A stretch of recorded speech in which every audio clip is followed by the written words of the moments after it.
it made me real happy as somebody here in Hilo, a tiny little town. A Hilo man is proof that one ordinary citizen can make a difference in how government operates, even at the national level. If we can have such a dramatic effect from our little town, so far away and isolated, there's really no stopping us. Thanks to this man, the United States may be on its way to a constitutional convention. It's inevitable. We're going to get there. It's just a matter of how much time it's going to take. The states have been asking to convene one for years. There's no real wrong way to apply. And as Marks found out, all he had to do was ask the right person to start counting. Basically turn the process on itself and force them to live under their own rules. We spoke to Marks last week in Hilo. So far away from Washington, D.C., and I didn't have to travel to Washington, D.C. Marks spent years trying to figure out how to affect positive change in Congress.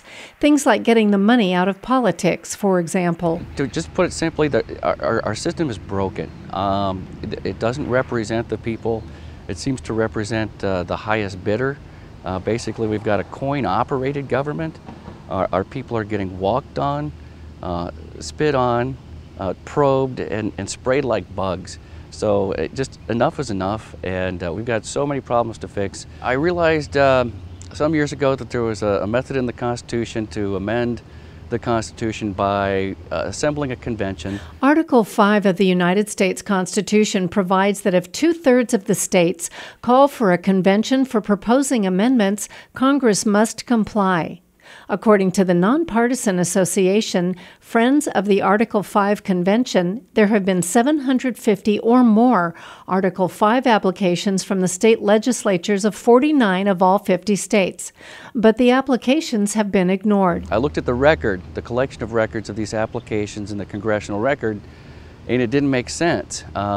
It looked like there was a couple of times where they should have called a convention where they'd had over 2/3 of the states apply. That's where Marks enters the story. So I looked into it and tried to get an official count from Congress, and so I called the clerk's office in the House of Representatives and asked them for an official count. They wouldn't give me one.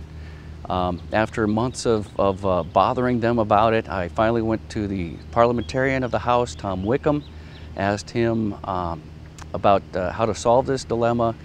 He created a process for me that didn't exist in Congress, and basically said, this is how you need to write a letter, make the request just like this. And so we've asked for an official tabulation and verification of the applications from all the different states. And I also turned in 42 states with standing legal applications, and I asked them to verify those. So 34 states is required to call the convention. With 42 states, I had easily enough wiggle room that if they verified all of those applications, we would have a mandatory constitutional convention called Proposed Amendments under Article 5 of the Constitution, and they don't really have any choice about it. Marks even appears in the congressional record for his work. It's under Petitions and Memorials, POM 120. I'm entered in on the Senate side and on the House side. My name actually appears on the House side. The Senate side just says that there's a request for constitutional amendment clarity or something like that from petition from citizens of Hawaii. It's very vague. And actually both entries are very vague, and you wouldn't know what's going on behind the scenes if you read those things. Here is the website where the Office of the Clerk of the United States House of Representatives is publicly posting the ongoing tabulation. In January, just last month, they passed a rule in the Judiciary Committee to assign the duty to the clerk to post those applications online and make it transparent so everybody can see it.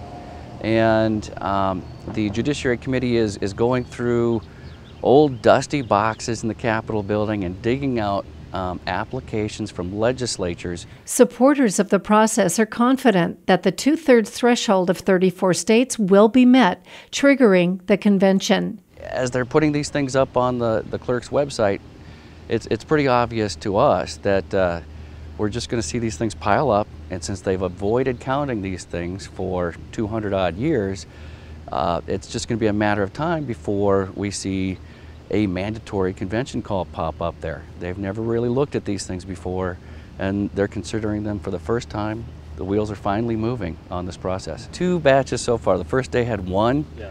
That was from the Wolfpack, Illinois. That was passed in just after Thanksgiving last year. And then